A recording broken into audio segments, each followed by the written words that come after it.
Rent prices astronomical nationwide. That's thanks to high demand and also low inventory prices expected only to go higher. Yahoo Finance's Danny Romero is here with the data. Danny, what's the breakdown? So it's not going to get any easier for renters. So don't expect any quick relief when it comes to rent increases. But it's also not going to get much worse after early next year. That's according to a UBS economist. But it is going to slow down, but it's also going to stay elevated through 2024. Now, it's caused mortgage rates to jump, which has made homes less affordable for people. So with the cost of goods being so high, many are really saying, I'm no longer going to be buying a home right now. I'm going to jump into the rental market. And data from Redfin actually showed that about 60,000 home purchase agreements were canceled. That is the biggest contract dump since the pandemic. So there's going to be a lot of competition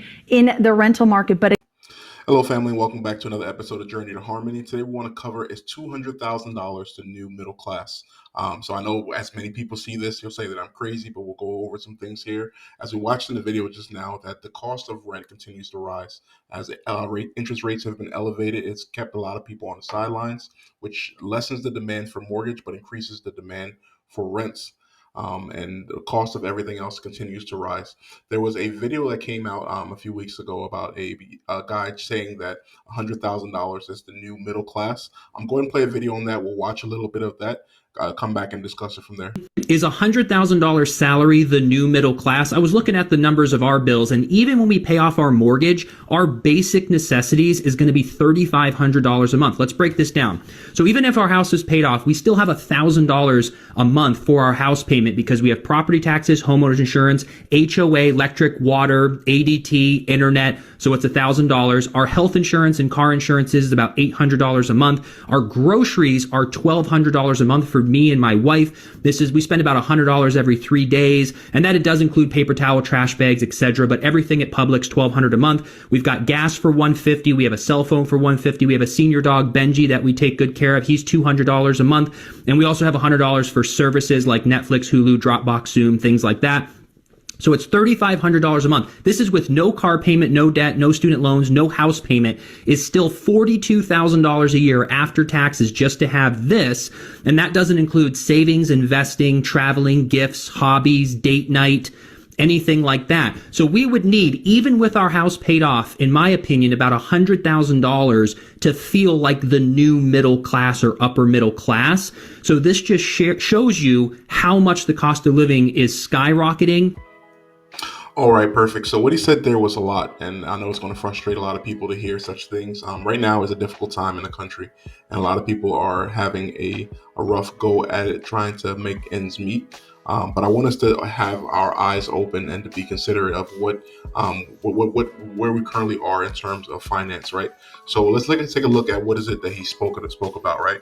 He said that $100,000 is the new middle class.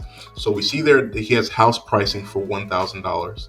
I'm not sure about you guys, but I'm almost nowhere I know you can get a mortgage or rent anything for $1,000. So if we increase that cost of house from $1,000 to $1,600, $1,500 or so, if you include some of your other utilities as well, it's probably about $1,600 you're spending for that. For insurance, whether it's healthcare, you have car insurance, you have house insurance or something like that. That's probably about a good amount right there.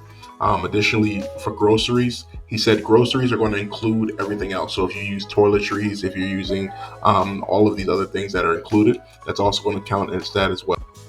Definitely.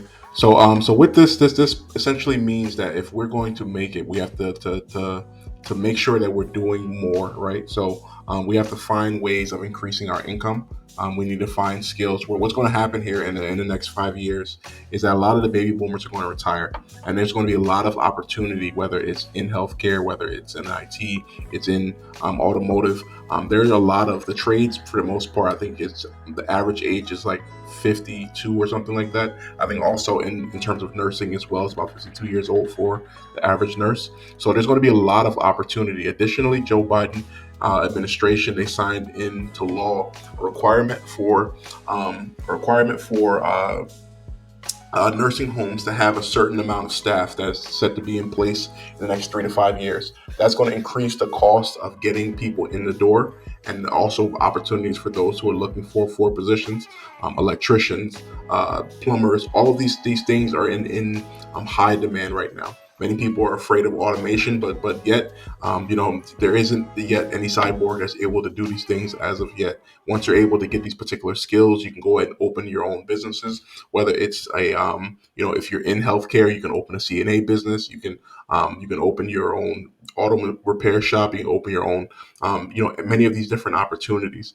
But in general, the idea of us going to school, getting a good job, and staying there, unless you're going in for medicine, for law, or something of that nature, the 2 year route is looking like it's a lot more attractive to a lot of people. You're able to get in, you're able to charge up a large amount of money. I remember we had our garage, the spring broke in our garage, and the door wasn't able to open.